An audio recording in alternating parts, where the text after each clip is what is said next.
हे दोस्तों, welcome back to midnight. आज हम बात करने वाले हैं एक थ्रिलर और टेंशन से भरी मूवी के बारे में, डाउनरेंस। ये एक ऐसी कहानी है जो आपको सीट के किनारे पर बिठा देगी और सस्पेंस और थ्रिल का मजा देगी। तो अगर आपको इंटेंस सर्वाइवल मूवीज पसंद हैं, तो ये वीडियो अंत तक जरूर देखना। इस मूवी में एक सिंपल रोड ट्रिप एक डेडली नाइटमेयर बन जाती है जब कुछ फ्रेंड्स हाईवे पर अटक जाते हैं और उनको पता चलता है कि उन्हें एक अनसीन स्नाइपर टारगेट कर रहा है। तो क्या ये लोग बच पाएंगे? चलिए देर न करते हुए शुरू करते हैं। फिल्म की शुरुआत में हम देखते हैं कि 6 दोस्तों का एक ग्रुप एक गाड़ी में सफर कर रहा है जब उनका टायर फट जाता है और हाई स्पीड की वजह से एक लड़की का सिर जोर से टकरा जाता है। इस ग्रुप में 3 लड़कियां और 3 लड़के हैं। पिंक आउटफिट में जो लड़की है उसका नाम सारा है, ग्रीन जैकेट वाली लड़की का नाम करेन है और जो अपना सिर जोर से मार लेती है उसका नाम जोड़ी है। लड़कों में एक ब्लू शर्ट में जेफ है, ग्रे शर्ट में टॉड और व्हाइट शर्ट में एरिक है। ये सब लोग जोड़ी की बहन के बर्थडे सेलिब्रेशन के लिए एक दूरदराज के शहर जा रहे हैं। शुरुआत में सब कुछ ठीक चल रहा था और कुछ भी अजीब नहीं लग रहा था। टॉड जो गाड़ी का मालिक है टायर को रिप्लेस करने का प्लान बनाता है और वहां पर 3 लड़के हैं तो उनके लिए यह मुश्किल नहीं लगता। सारा अभी भी सेल्फी लेने की सोचती है और सोशल मीडिया पर अपडेट करना चाहती है, लेकिन जगह इतनी दूर दराज है कि सिग्नल मिलना मुश्किल हो रहा है। जिज्ञासा में करेन उलटी दिशा में 3 मीटर चलती है और सिग्नल मिलता है। उस वक्त जोड़ी और करेन गाड़ी के पीछे छुप जाते हैं। कुछ देर बाद गर्मी काफी बढ़ जाने पर एरिक झाड़ियों में जाकर पेशाब करना चाहता है। टॉड जो गाड़ी का मालिक है वह सारा के साथ बिजी है और जेफ को अकेले टायर बदलने देता है। जेफ जल्दी से टायर बदल लेता है, लेकिन हल्की ढलान की वजह से टायर लुढ़कने लगता है। जब जेफ टायर को उठाने जाता है उसे रास्ते में एक गोली दिखती है। दूसरी तरफ उसके दोस्त अपनी बातों में व्यस्त हैं और एरिक रिलैक्स महसूस कर रहा है। टॉड को टायर लुढ़कते हुए दिखाई देता है और वह टायर को पकड़ने के लिए भागता है। इसी वक्त सारा भी टायर का हाल चेक करने आती है और देखती है कि जेफ एक भयानक तरीके से मर चुका है। शॉक्ड होकर सारा चुप हो जाती है और कुछ बोल नहीं पाती। टॉड जो टायर लेकर आया है उसे कुछ गलत होने का एहसास भी नहीं है। कम वक्त में सारा को कहीं से गोली लगती है। करेन और जोड़ी को अब भी यह समझ नहीं आता कि उन्हें एक खतरनाक हालत में फंसा दिया गया है। सारा की आंख में गोली लगती है और वह दूसरी गोली से छित गई। करेन स्थिति को देखते ही चीखती है और सबको गाड़ी के पीछे छुपने को कहती है। टॉड जो अभी भी अनजान है उसके लेफ्ट शोल्डर पर गोली लगती है। एरिक जो गाड़ी तक पहुंच नहीं पाता वह एक पेड़ के पीछे छुप जाता है। अब उन पर नॉन स्टॉप फायरिंग हो रही है और सब बस गाड़ी के पीछे छुपने पर मजबूर हैं। कोई भी यह उम्मीद नहीं करता था कि टायर फटने का यह मोमेंट एक डिजास्टर में बदल जाएगा। अब यह साफ हो गया था कि जो टायर फटा था वह किसी ट्रैप की वजह से था जो शूटर ने लगाया था। 1 घंटे बाद वे अब अपने ट्रैप में फंस गए हैं और कंफ्यूजन में हैं।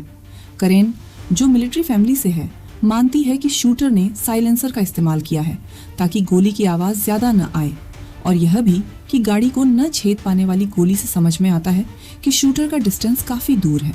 टॉड के लेफ्ट शोल्डर पर गोली लगने से वह कमज़ोर हो गया है और ज़्यादा मूव नहीं कर सकता। एरिक बस एक पेड़ के पीछे छुपा है और चमत्कार की उम्मीद कर रहा है। करेन को याद आता है कि 3 मीटर उल्टी दिशा में उसके फ़ोन का सिग्नल था। करेन ने पहले से गूगल असिस्टेंट सेटअप कर रखा था ताकि जैसे ही सिग्नल आए वह 911 कॉल करे।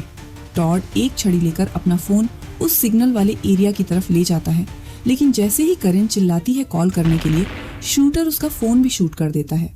अब प्लान यह बनता है कि गाड़ी को न्यूट्रल गियर में डाल दिया जाए ताकि वह धक्का मारकर उस पोजीशन तक पहुंच सके जहां सिग्नल मिलता है। उन्होंने एक फॉर्मेशन सेट की जिसमें जोड़ी फ्रंट में शॉट्स का सोर्स रिकॉर्ड करेगी और करेन पीछे एक स्केयरक्रो लेकर खड़ी होगी। टॉड को कार का दरवाजा खोलना था और न्यूट्रल गियर में शिफ्ट करना था। इसी वक्त स्केयरक्रो पर गोली चलती है और टॉड गाड़ी के अंदर घुस जाता है, लेकिन लगातार फायरिंग की वजह से उसे छुपना पड़ता है और वह गियर चेंज नहीं कर पाता। फिल्म के इस हिस्से में अच्छी खबर ये थी कि जोड़ी ने गोली के स्रोत का पता लगा लिया था और ये भी साफ हो गया कि निशानेबाज एक पेड़ में छिपा हुआ था। ऐसा लग रहा था कि वहाँ एक स्नाइपर पेड़ में छिपा हुआ था। इस व्यक्ति का मकसद क्या है ये अभी तक साफ नहीं था, लेकिन ये तय था कि वो पहले से ही काफी समय से उस पेड़ में छिपा हुआ था। थोड़े ही समय में टॉड ने गाड़ी में घुसकर गियर को न्यूट्रल में करने में सफलता प्राप्त कर ली, लेकिन दुर्भाग्यवश उसे हाथ में गोली लग गई। फिर गाड़ी ढलान पर चलने लगी। करेन और जोड़ी ज्यादा कुछ नहीं कर सकती थीं, लेकिन फिर भी पूरी कोशिश की कि गाड़ी को रोक सकें। गाड़ी रोकना बेहद मुश्किल था, जिससे जोड़ी की पकड़ छूट गई और वह गाड़ी से दूर जा गिरी। अंत में गाड़ी के टायर पर फिर से गोली चली, जिससे गाड़ी रुक गई। इस समय करेन को एहसास हुआ कि यह सही वक्त है जब जोड़ी वहां से भाग सकती है, क्योंकि निशानेबाज अपनी बंदूक में दोबारा गोलियां भर रहा था।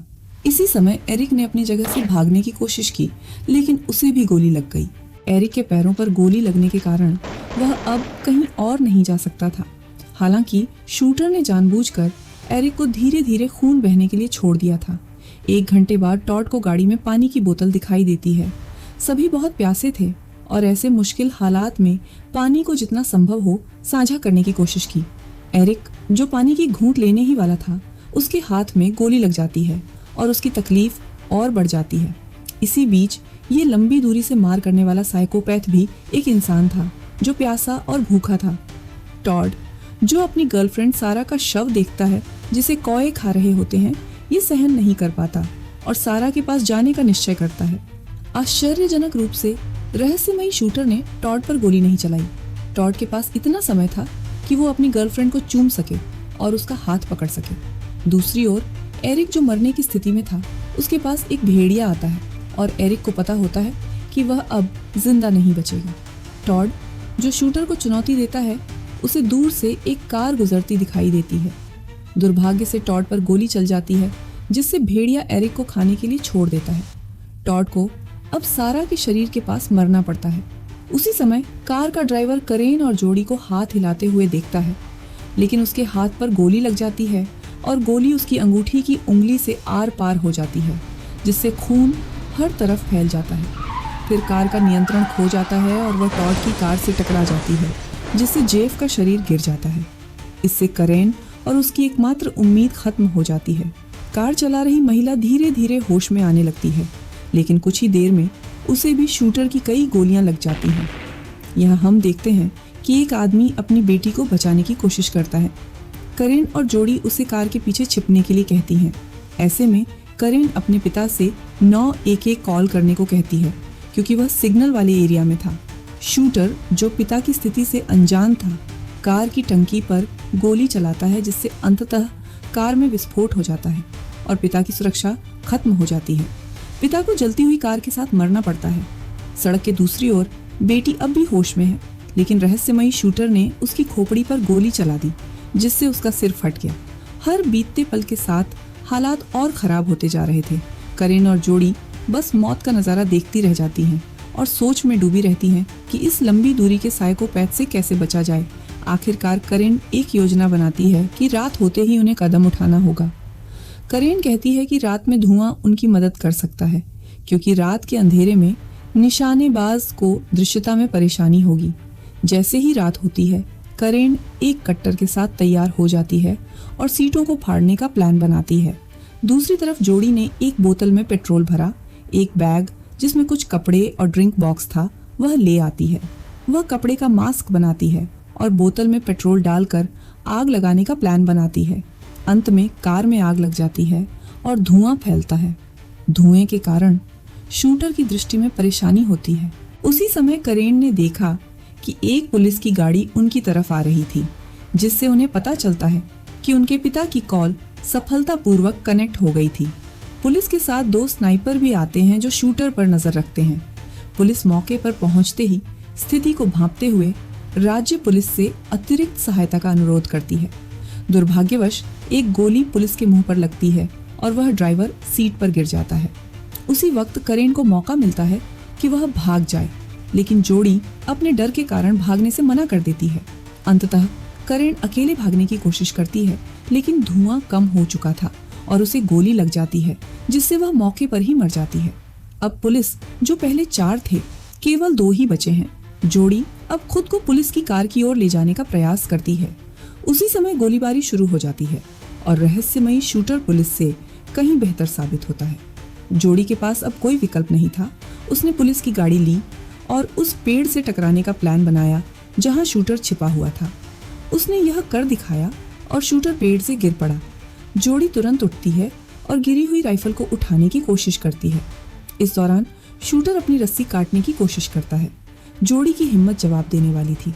उसने शूटर पर कई गोलियां चला दी, जिससे वह मौके पर ही मर गया। इसके बावजूद उसने एक आखिरी बार उसकी खोपड़ी में गोली मारने की कोशिश की, लेकिन गोली फंस जाती है और मजबूरी में जोड़ी उस पर गन के पिछले हिस्से से हमला कर देती है। उसने देखा कि उस राइफल पर कुछ निशान बने थे जो बताते थे कि इस रास्ते पर कितने लोगों को मारा गया था। अंत में जोड़ी को महसूस होता है कि कोई यात्रा करते समय इस तरह के रास्तों को लेकर सावधान रहना चाहिए। ठीक है दोस्तों, इस मूवी का यही रिकैप है। देखने के लिए धन्यवाद। अगले वीडियो में फिर मिलते हैं।